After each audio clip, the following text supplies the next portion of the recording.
Мы точь-в-точь ее оденем так же, как куколку. Алина Крылова 2011 елдан бирле өлкәннәр һәм картлар йортында тәрбияләнә.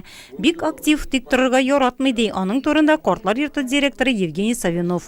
Булышучан киң күңелле кешеләр белән аралашырга, китаплар укырга яраткан икенче группа инвалид Алина Крылова Нурлатлы Вера Краснова гаиләсендә яшәячәк. Дөрес, әлегә 2 атна дәвамында кунак булып.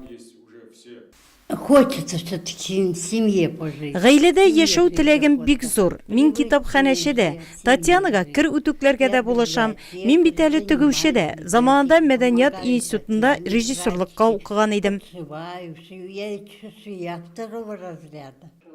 Әлеге пилот проекты нигезендә ялгыз кешене тәрбиягә алучыга карата таләпләр дә куела. Ул хезмәт яшендә булырга һәм сәламәтлегеннән зарланмаска тиеш. Торак шартлары да яхшы булырга, гаилә кереме дә исәпкә алына. Вера Краснованың кандидатурасы әлеге куелган таләпләргә туры килә һәм гомере буена әнисен тәрбияләгән ул. Я еще, скажем, пенсионерка, но работаю. Мин пенсионер булсам да эшлим, сменалы эштә, вакытым күп, фатирым зур. Балалар үстеләр, аларның хәзер үз тормышы.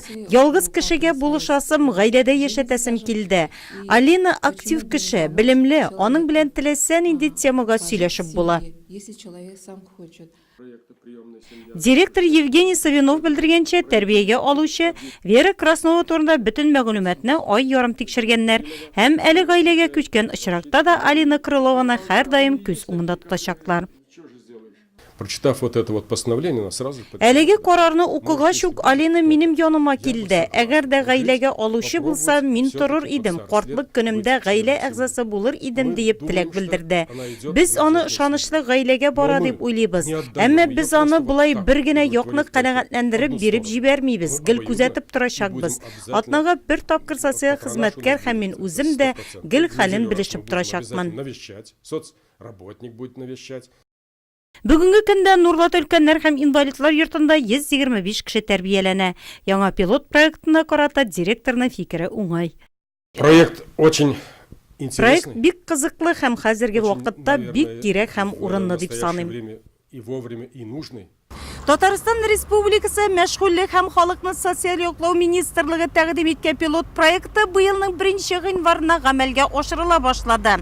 Республика буенча өлкәннәр һәм картлар йортында тәрбияләнүче өлкәннәрне 30 гаилә үзләренә карарга алу мөмкинлеге булачак. Әлбәттә инде түләү мәсьәләләре дә каралган.